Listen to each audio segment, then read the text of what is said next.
Gary's first victim would be a young girl, and she would end up fighting him, and he would strangle her, and because she was fighting him, he would end up breaking her arm, and she would be found in the Green River. And every month in 1982, which seemed like every month, a victim's body would be found either in the Green River or nearby. And this was in Washington State.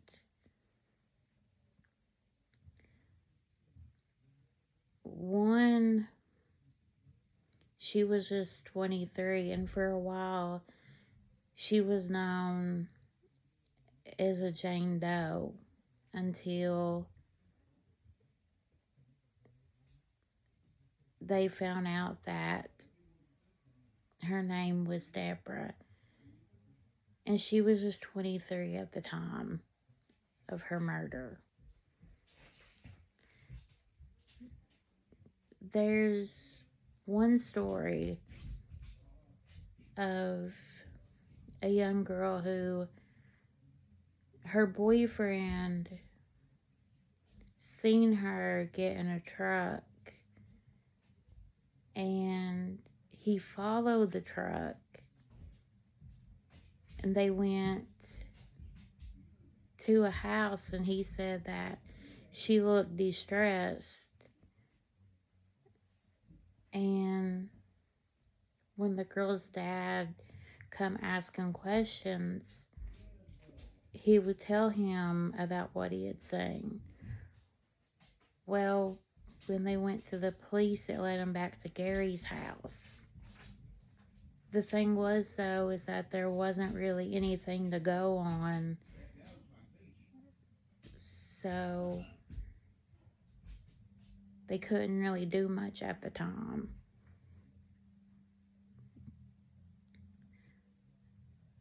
There was one young girl who she had ran away from home, and she was just 14 years old when Gary had took her life.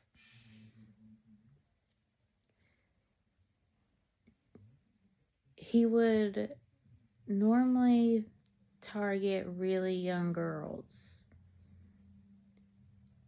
and he would say that he liked when they were younger because he felt like there was more control there.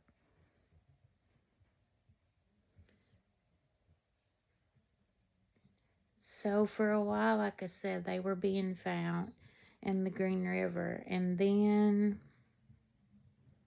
he started kind of switching up where he was putting their bodies. He got to the point where he wasn't really putting them in the Green River anymore. And a lot of times when he was getting these girls, he was normally picking them up, killing them in one place, and then dumping their bodies in another place, and then going back and sexually assaulting their bodies all over again after death. And he would do this a lot. He would even sometimes change their hair colors after death. He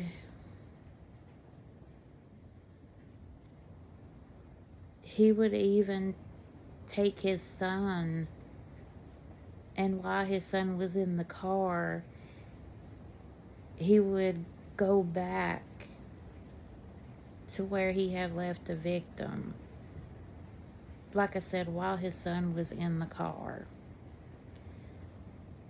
And a lot of times he would show his victims the picture of his son so that,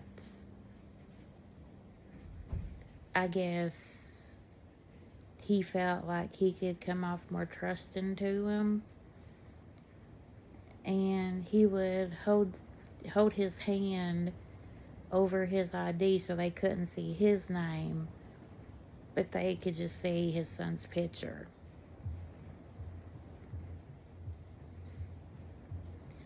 So there was times where there were suspects, and one was a taxi driver, and they actually thought that it was him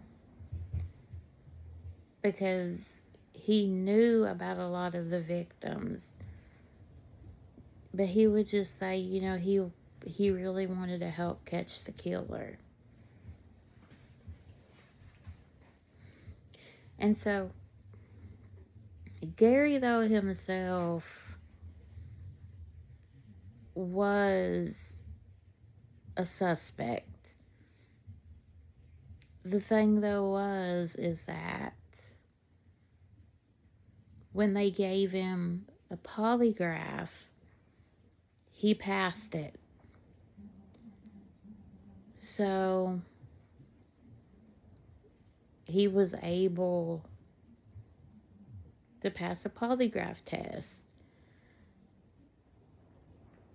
So for years, people just thought because he passed the polygraph test that, well, he must be innocent. And he would even go on to marry a third time. And his third wife, it said he really loved her. And she really loved him. Looking back, though, there are things that, like, even his second wife would say about him. That how she had a dog, and every time he would come home, the dog would constantly sniff him. And she didn't understand why the dog would constantly just sniff him. And she said this would go on for hours.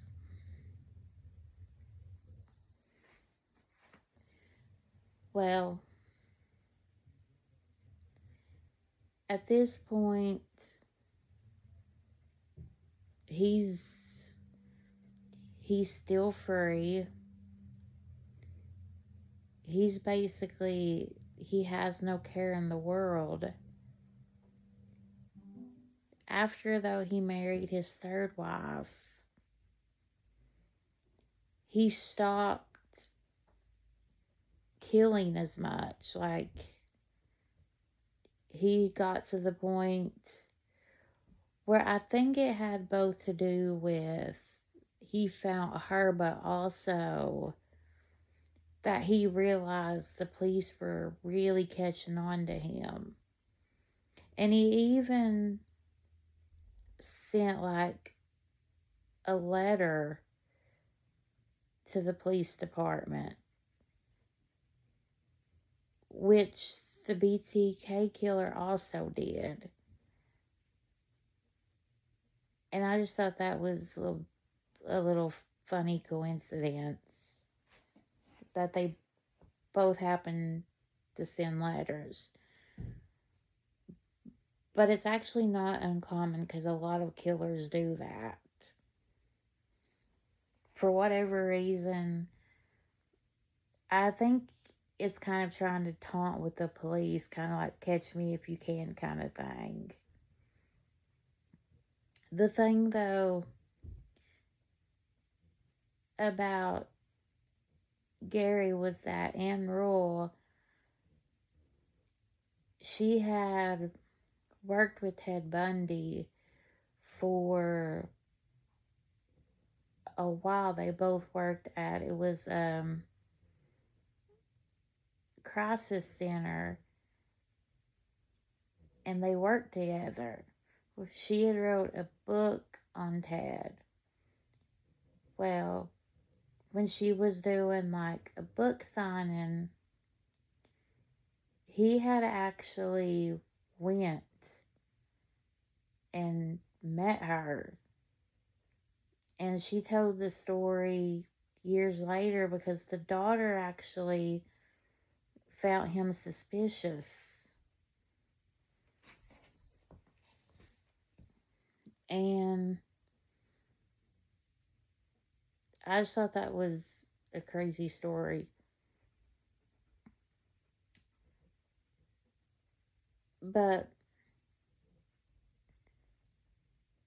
Gary had gone years without being caught. At this point, he was 50, and like I said, he was married. He,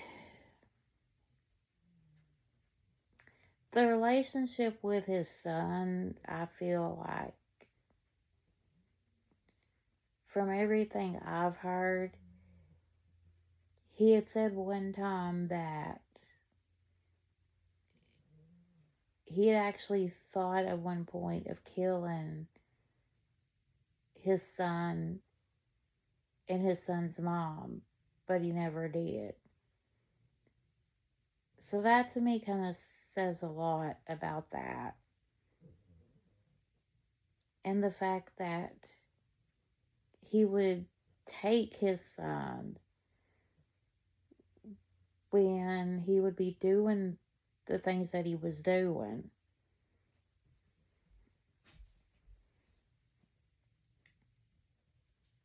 The DNA, though, from 4 victims would lead back to Gary. And for a while, he wouldn't confess, and then they told him that he was going to get the death penalty,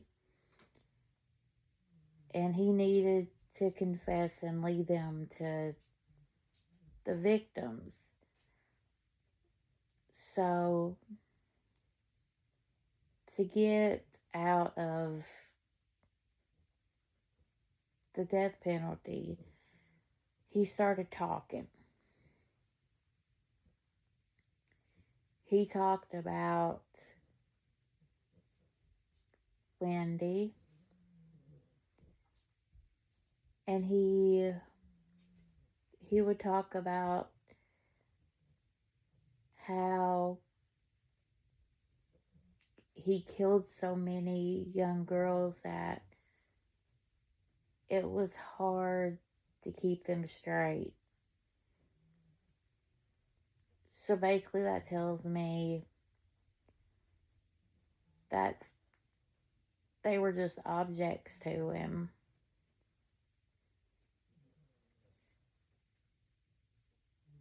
He would talk about going back and how there would be, he would have to, there would be bugs on the victims, and he would have to get them off, which I found very disturbing. he he talked about how he knew that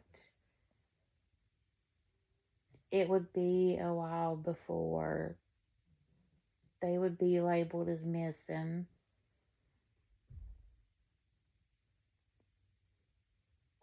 And so he knew the type of victim to look for.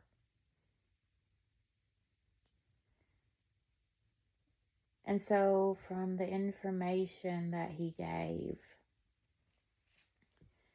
he would lead them to the bodies so that the family could get closure.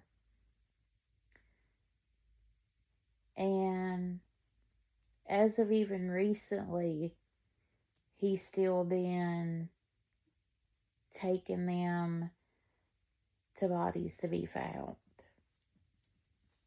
So bodies today of his victims are still being found.